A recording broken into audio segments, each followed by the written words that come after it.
สวัส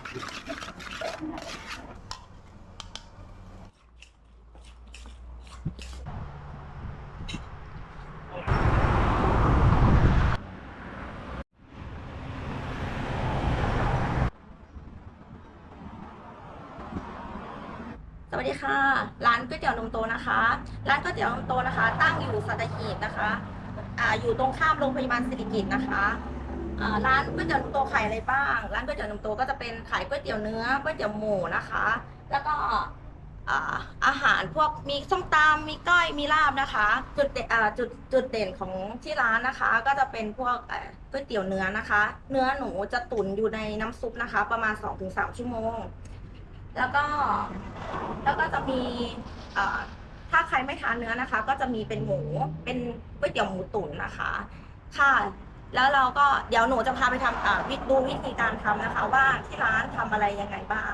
ค่ะนี่ก็จะเป็นเมนูต่อไปนะคะก็จะเป็นก้อยนะคะนี่ก็จะเป็นก้อยเนื้อสด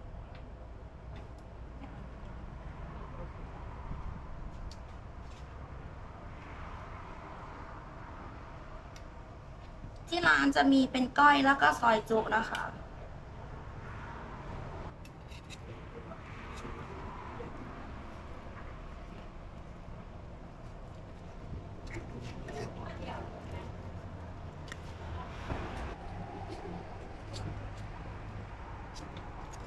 แม่เอาจานไม่ครบยัง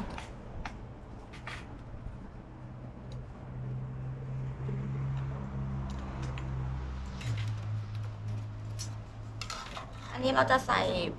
อันนี้คือวิธีการทำนะคะ อันนี้เราจะใส่เป็นดีนะคะที่เราผสมแล้ว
ให้ด้วย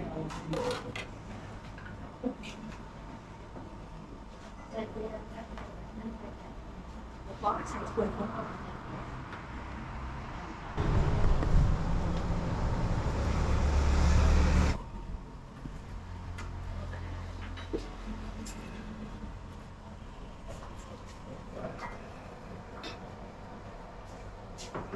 นี่ก็จะเป็นเมนู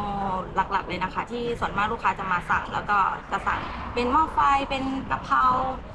แล้วก็เป็นก้อยเป็นส้มตำ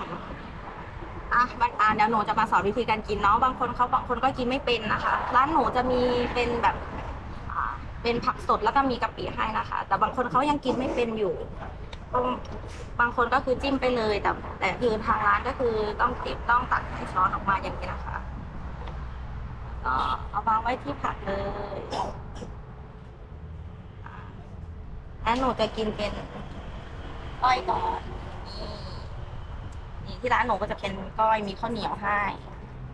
ข้าวเหนียวเราก็สั่งนี่เป็นข้าวเหนียวนะคะเราก็จะกินมันนอกเลย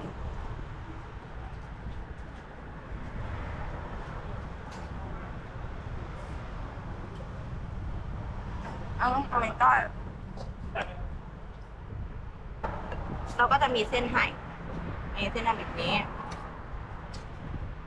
เราก็จะกินกับเส้นเราก็จะตักไปเลย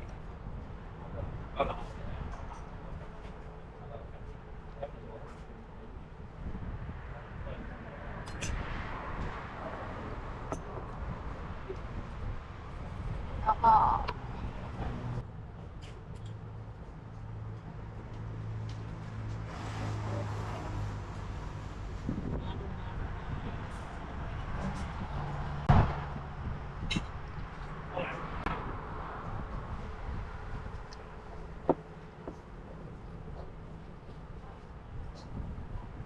อันนี้จะเป็นกะเพรา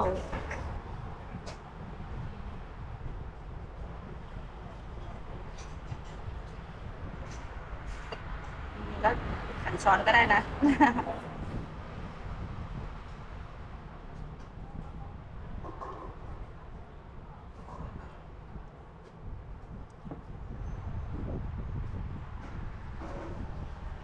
ก็จะเป็นส้มตำ